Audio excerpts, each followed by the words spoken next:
Masechet Eruvin, résumé du Daf Tzadik Gimel. La Gemara se rapporte encore sur le Daf précédent qui disait que si nous avons un grand crater qui est ouvert et qui donne sur un petit crater, s'il a planté des vignes dans le grand, il n'a pas le droit de planter, de semer du blé dans le petit. La Gemara s'était étonnée dessus. Il se trouve donc que les méchitot qui viennent en général isoler, séparer les chatserot, et donc permettre de faire ce qu'on veut de l'autre côté. Ici, ça va faire exactement le contraire. Le fait que nous avons des méchitot qui font du grand khater un plus grand khater que le petit, ces méchitot-là qui font de celui-là un grand et de celui-là un petit, viennent interdire au petit khater de semer là-bas du blé. Car si on n'avait pas eu ces méchitot, il aurait suffi de s'éloigner de 4 amotes pour semer l'autre espèce. Et c'est étonnant de dire que les méchitot ici, ils viennent interdire, alors qu'en général, ça vient permettre. La Gemara sur ça demande, est-ce que vraiment on n'a jamais trouvé des méchitot qui viennent interdire, les méchitot ne viennent que permettre? La Gemara elle ramène quelques exemples, on voit que les méchitot elles peuvent venir interdire.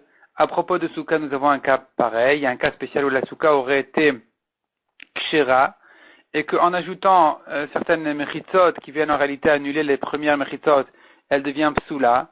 Et donc tu vois bien que les nouvelles méchitot, elles viennent interdire, et la Gemara elle repousse en disant non, ici c'est qu'on a perdu les premières méchitot. Mais c'est pas que les nouvelles méchitot viennent interdire, simplement elles ont annulé les premières.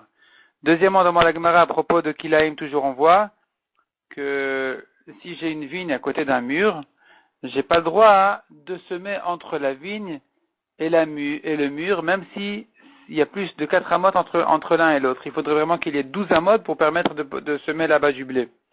Et donc tu vois que sans le mur, j'aurais pu m'éloigner de 4 amotes. À cause du mur, je ne peux pas m'éloigner, c'est insuffisant. 4 amotes, il faut plus que ça.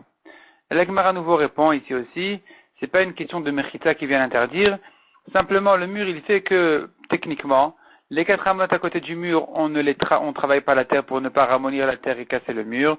Les 4 amotes à côté de la vigne, c'est ce qu'il faut pour travailler la terre de la vigne. Donc finalement, ça devient, les 4 amotes de la vigne appartiennent à la vigne, les 4 amotes du mur appartiennent au mur. Il me faut encore 4 amotes au milieu pour en faire un champ de blé.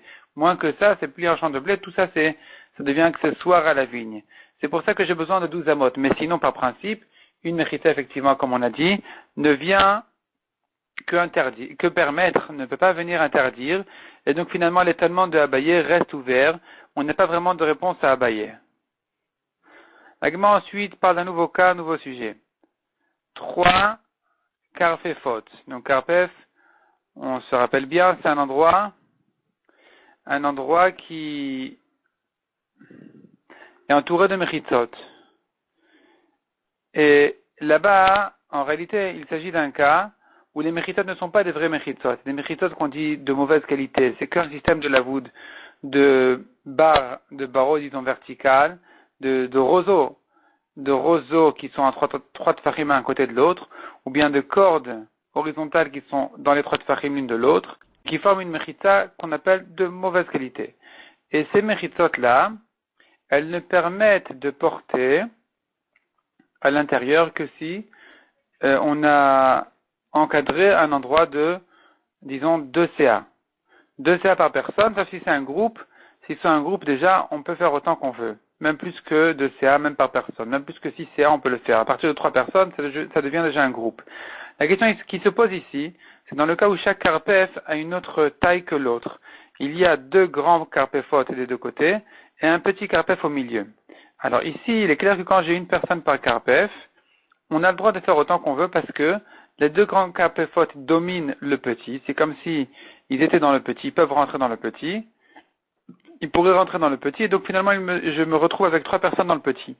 Et dans ce cas-là, c'est clair que on peut faire plus que 2 CA par personne. Dans le cas contraire par contre, où le karpef du milieu, c'est lui le grand karpef qui dépasse des 2 côtés des petits karpefot qui sont à droite et à gauche du grand karpef. Et là commencent les questions. C'est là où on dira que s'il y a une personne par karpef, alors on sera limité à 2 CA.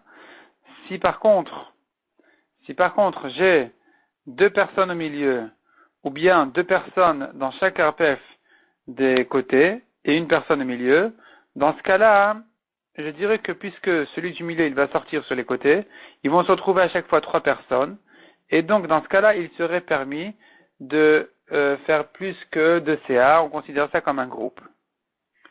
Ça c'est donc la maskana de la Gemara. La Gemara ensuite ramène une marloquette dans un nouveau sujet qui s'appelle Gidud Chamisha ou Mechitza Chamisha.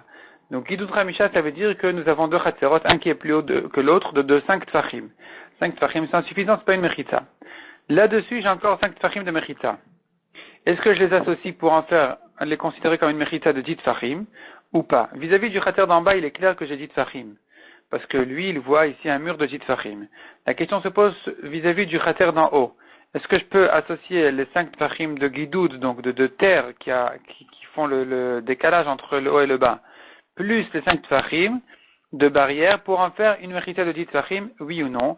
La Gemara elle ramène là-dessus une marloquette, tout un raisonnement autour de ça avec des preuves qui sont repoussées. Finalement, la Gemara elle dit, conclusion de la Gemara, c'est que on peut associer on peut les associer. Donc au début c'est une marloquette, mais la Gemara elle conclut que la halakha est, je peux associer les 5 Tfachim de Gidoud avec les 5 Tfachim de Mechitza, il n'y a pas de problème. La Gemara ensuite termine par un autre sujet, qui est un mur qui s'est cassé entre 2 Chatzerot. Donc maintenant j'ai des nouveaux habitants, les voisins avec qui je n'ai pas fait Eruv, et finalement je dois m'arranger avec eux alors que finalement ils sont arrivés en plein Shabbat, on n'a pas pu faire Eruv puisque le mur s'est cassé en plein Shabbat. Qu'est-ce qu'il en est de ce cas-là? Et la Gemara conclut que dans ce cas-là c'est pas un problème puisque Shabbat a été permise déjà. À l'entrée de Shabbat, on était chacun chez soi, il y avait le mur qui séparait, chacun chez soi a fait son Eruv. Donc le fait que pendant Shabbat le mur soit tombé ne cause pas de problème. Donc c'est ce que la Gemara dit ici selon Rabbah. La Gemara ensuite ramènera là-dessus une marloquette entre Rav et Shmuel dans la daf suivant.